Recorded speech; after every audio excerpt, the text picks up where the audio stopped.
Hey, Door Rollers, welcome back to the Door Roller Money Podcast. I'm your host, Rob Berger. Today, in episode 363, I'm going to cover first whether SaveBetter is safe. If you've never heard of SaveBetter, it's a way to get some of the best interest rates on bank accounts available anywhere. But some questions have been raised. Is it really a safe way to get access to bank accounts and credit union accounts? We'll talk about it. Then we're going to look at three of my favorite budgeting apps and who they're best for. One's free, two are paid. I think they're all good options. And finally, we're going to talk about Vanguard. I got an email recently saying, hey, Rob, you need to transition your accounts from the old mutual fund system over to the new brokerage system at Vanguard. If you don't, you're going to get hit with a $25 fee for each holding in each of the old account types starting in September. So we're going to talk about what in the world that is and what you can do about it. So let's dive right in. So I track interest rates on over 1,000 different certificates of deposit, money market accounts, and savings accounts. And one of the things I've noticed is that some of the highest rates come from a company called SaveBetter. It's part of a larger company called Raisin that's been operating in Europe for quite a long time. SaveBetter was their US operations. They've actually just recently rebranded it to just call the whole thing Raisin. I still refer to it as SaveBetter. I guess old habits die hard.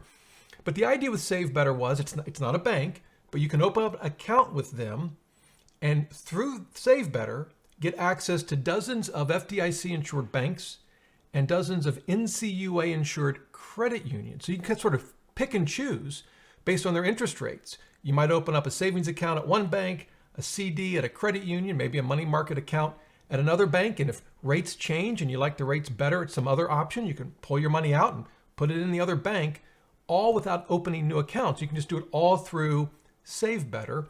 But that's raised some questions. If SaveBetter is not a bank or a credit union, is my money safe? Is it really FDIC insured? What happens if the bank goes under? What happens if something happened to SaveBetter or Raisin? What would happen to my money? That was sort of the big question. And I've got answers for you. I actually reached out to the folks at SaveBetter and they responded and gave me some information. I've also in the past called the FDIC. So we'll talk about that. One of the questions though might be, what's all the fuss? If you have any concerns about SaveBetter, just go directly with a bank and open up a savings account or a CD or what have you directly at a bank. And that certainly is an option. But for those watching this podcast on YouTube, let me actually show you a screenshot. This is one of my websites. It's All Cards. This is where we track almost 1,000 CDs alone, hundreds of money market accounts and savings accounts. We're looking at the best savings account page. And by the way, I'll link to all of this in the show notes and below the video so you can check it out. But I just list them with bank accounts. We just list them in the order of the APY, highest APY first and on down. And you can see for savings accounts, the top, 4 rates, and actually we have a few more to add. So this would probably end up being the top 5, maybe even 7 rates, all come from SaveBetter. They really do offer great rates. Now, of course, you could pick a more traditional bank.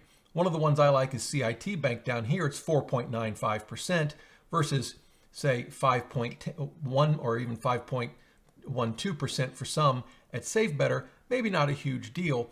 But still, the best rates are coming from SaveBetter. I've noticed that too with no penalty CDs. If we go to that page, we'll see that almost all of the best rates are SaveBetter accounts. You can see they're each different banks, but you can see in the logo here, SaveBetter, they're all part of the SaveBetter company. And so one of the reasons folks really want to work with SaveBetter is because they're offering these great rates. And if rates were to change and maybe a different bank that SaveBetter offers ended up offering a higher rate later, you could take advantage of that without having to close one account and open up another account. But again, it comes back to safety. So here's what I learned. A couple of months ago, I actually called the FDIC and I spoke to an FDIC specialist and I said, hey, have you heard of SaveBetter? And is it really FDIC insured? And he said, yeah, actually, we have heard of it. And yeah, when you put your money in an FDIC insured bank through SaveBetter, it is absolutely FDIC insured. They actually call it pass-through insurance. The idea being the account might be in the SaveBetter name for the benefit of SaveBetter's customers, but because it's for the benefit of its customers, the FDIC insurance sort of passes through SaveBetter onto us. And it's not actually a new thing. SaveBetter didn't come up with this. They didn't invent it. In fact, if you've ever heard of a brokered CD, a CD you might buy from, say, Vanguard or Fidelity, it's the same concept. Fidelity is effectively acting as a custodian for you and buying the CDs from the bank and then selling them to its customers. And it's the same concept. The FDIC insurance sort of passes through Fidelity on to its customers. But I think the bigger question folks had was, well, wait a minute. That means SaveBetter is keeping a record of all of its customers and how much money they have and in which accounts. What if something happened to SaveBetter? Maybe they went under. How would the banks know how much money you had in an account, how much money I may have had in an account? How would they figure that all out? And a couple of things to think about here. First of all, just as a practical matter, just because a company goes under doesn't mean all its records go away. You know, when a company files bankruptcy, its records don't just disappear. They're still available. However, I got even a better answer from SaveBetter. Here's what they had to say.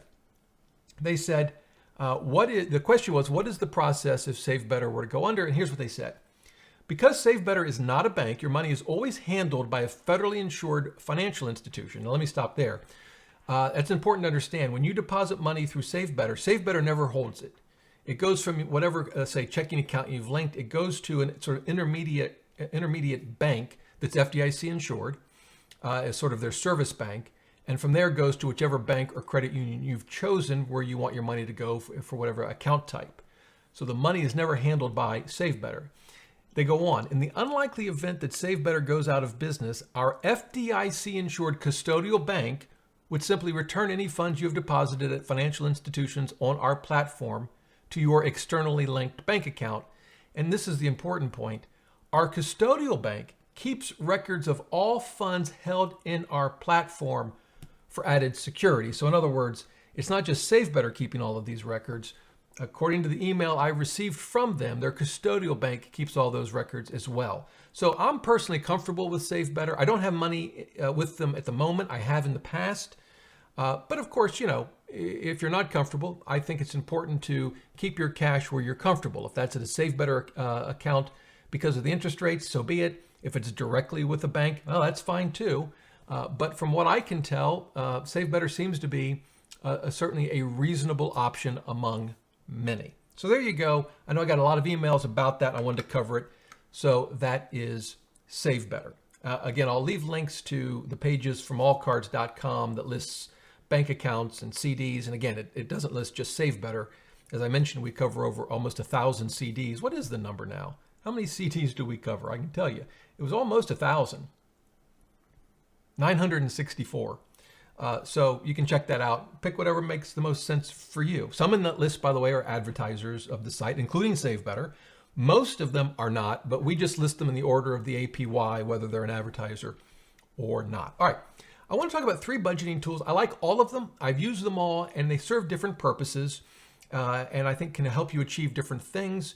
And so let's cover them today. The first one is Empower. It used to be called Personal Capital. It's one of my favorites. I'll show it to the folks watching. This is a demo account. The thing I like about this, a couple of things. First of all, it's free. And so that's good. It tracks your budget. You can track banking, cash flow, budgeting. I think this is ideal particularly for those that also want to track their investing. That's really where the tool shines, I think, because with investing, you can look at your holdings and their performance over time compared to the S&P 500, for example. You can look at your asset allocation, and they have great graphics where you can click into your bond portfolio or your international portfolio or your U.S. stock portfolio, and then drill down and look at mid-cap value and see, you know, what funds you own that have some exposure to in this case, mid-cap value. So I think it's a really good tool in that sense. You can also do a retirement fee analyzer where it will pull in the fees that you're paying on the funds, plus any additional fees that you may be paying an advisor, and see exactly how that will impact the growth of your investments between now and when you retire. So I like Empower a lot. The second one, and this isn't free, but it's just a few bucks a month, is called Simplify. Simplify is part of Quicken. So we've probably all heard of Quicken. Simplify is a newer tool, and when they first launched it, it was only available in an app. Now, since then, they've added a web-based interface, so you can just go online on your computer and interact with the budget app as well. But the thing I like about it is if you're someone who wants to use their smartphone most of the time to deal with budgeting, I think Simplify is one of the best. And I've used it on my smartphone. It's very easy to use. They do a great job with the user interface design to make the most of a relatively small screen. And I've got the larger iPhone, but they really do a great job. And of course, it does basically all of the things you would expect a budgeting app to do. It automatically pulls in your transactions, automatically categorizes them. Of course, you can change that. Invariably, it'll get something wrong. All of the apps do. You can set savings goals and track your progress to those goals. So I really like this tool. Again, it's a couple of bucks a month. It's not very expensive. And again, I think it's ideal for those who really will use their smartphone a lot for budgeting. All right, so that's Simplify. The third one is not great on a smartphone, actually. It's Tiller Money or Tiller HQ. And if you're watching on the YouTube video, you're seeing sort of just screenshots of it. So here's the deal. It allows you to connect credit cards and bank accounts and then download all of your transactions into either Excel or Google Sheets. I use the Google Sheets version, and I have now for a couple of years. You can automatically categorize transactions based on who you've paid. It will automatically, you can set these rules up. And so if it sees, I don't know, Kroger, you can set it to automatically classify that as groceries and things like that. And so over time, you build these rules. And what I found now is I probably only have to categorize a handful of transactions a month. You can do reporting to see where all your money is going, to track your spending against your budget. It's not great on a smartphone because I don't think Google Sheets or Excel is great on a smartphone. So you do have to bear that in mind. But here's, I think, the big advantage of Tiller. There's two of them. First of all, if you're the kind of person who just loves spreadsheets, Tiller's your answer. By the way, if you don't like spreadsheets, Tiller's not your answer. But the other thing is it gives you complete control of the data, right? Because it's not in some customized database that the budgeting app controls. It's either in an Excel file or Google Sheets. And of course, you can download the data from Google Sheets if you want to, but you have complete control of the data. So if that's important to you, I think Tiller is a great option. So I think between those three, Personal Capital, now called Empower, which is free, great particularly for not only budgeting, but tracking your investments. Simplify, just a good all-around budgeting app and goal tracking app with a wonderful smartphone interface. And then Tiller, which gives you complete control of the data inside either Excel or Google Sheets. I think between those three, you're really going to find something that will work for you. There are other good apps out there that I like for budgeting. Talk about some of those maybe in the future, but I think these are three of the best, and hopefully you can find one that works for you. All right, now on to Vanguard. Vanguard's had some trouble. I was actually quoted in a Kiplinger article that just came out not that long ago about my own experiences with Vanguard. Longtime listeners know that I've had at least some assets at Vanguard for as long as I can remember, at least a couple of decades. I'm a big fan of Jack Bogle, of low-cost index fund investing, and by extension of Vanguard. They have had their troubles, though, and I think some of their customer service has been lacking. I think some of their tech tools just don't compare to some of the other brokers that are out there. But that being said, I still, I'm rooting for Vanguard. One of the things they've come out with here recently that's got some people upset is this idea that if you're on their old mutual fund sort of legacy system, starting in September, you're going to get hit with a $25 monthly fee per holding, I think is the way it works. So I got an email the other day and it said, "Hey Rob, it's Vanguard. If you don't move over your accounts, you're going to start paying $75 in fees in September." And I'm thinking, well, wait a minute. I transitioned over to the brokerage account years ago, like almost when it first came out. I think they first launched it maybe 10 years ago. Why am I getting hit with $75 in fees? That doesn't make any sense to me. So I didn't click the link in the email because I just by and large don't do that, even if I think the email is legitimate. I log into my account and I'm searching high and low and I can't find anywhere where there's some link that says, hey, you're going to pay your $75 in fees if you don't make a change, and if you want to avoid it, you need to transition to the new brokerage system. Couldn't find it. So I went back to the email, and I don't tell anyone, but I clicked the link. I don't think it downloaded, spyware. It did take me to Vanguard, so I got that going for me. And it showed me a page. I was already logged in when I clicked the link, so it still had me logged in, and it showed me like 4 different accounts that needed to transition to the new brokerage system. I'm looking at them, I'm thinking, I haven't had money in these accounts for years. I don't get why they're wanting me to transition them. And I also don't understand why they're going to trigger a fee since there's no holdings in them. There's not even cash in these accounts. So I did what I hate to do. I called them. By the way, I couldn't find their number anywhere when I was logged in. I could find no phone number or way to contact them other than to send them an email, which was annoying. But so I just Googled Vanguard, found their number. On the good side, they answered the phone pretty quickly. I had to do the whole phone tree. Got through in maybe 2 minutes, and the person was extremely helpful. So that's all good. And she looked at my account and she said, yeah, you got that email, but it turns out you won't get charged anything because the only account you have that has money in it, holdings, is already a brokerage account. So I was happy that was the case, a little annoyed about the email that said I would get charged $75 in fees. Anyway, we looked at some of those old accounts. We ended up closing some of them because I don't plan to ever add money to them. And so that was, I guess, a good thing. Here's the deal. The reason Vanguard is doing this is they really want to get rid of the old legacy system because it's expensive to maintain it. I think that in an ideal world, they want everyone to go over to the brokerage account.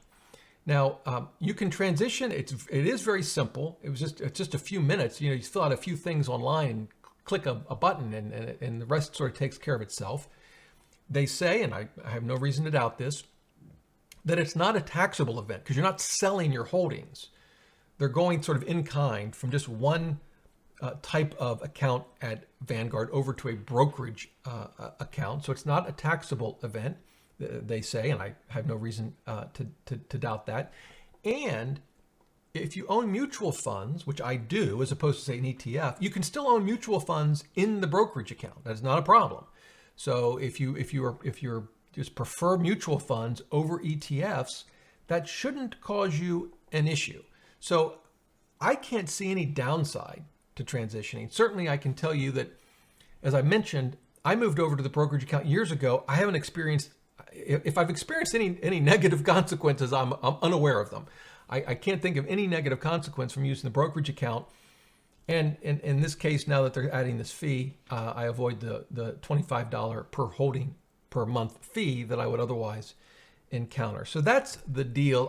What I would say is, if you have any questions, just call Vanguard. As I said, I got through very quickly. I suppose your mileage may vary. I've heard some people say it takes them an hour to get through. I've never had that experience at Vanguard, but I'm sure some people have. But in this case, I got through in just a couple of minutes. They answered my questions, and there you go. So that's the deal on the fee. I think it's fairly easy to avoid, and I can't think of any reason not to. But there you go. So hopefully that's helpful for you Vanguard customers, clients. And if you have any questions, actually about anything on this in this podcast, the easiest way to ask them is to leave a comment below the video on YouTube. That's the easiest way. And I will do my best to help you out any way I can. But keep in mind, you can also email me, dr@doorroller.net. I would love to hear from you what questions you have, topics you want me to cover in either future podcasts, or I am going to start producing just YouTube videos. I've done a couple already for this channel where I talk about everything: credit, insurance, getting out of debt, budgeting, what have you. So if you have topics you want me to cover, questions that you have, email me at dr@doorroller.net. Well, listen, I hope you all have a great week, a great weekend, and a great week. And until next time, remember, the best thing money can buy is financial freedom.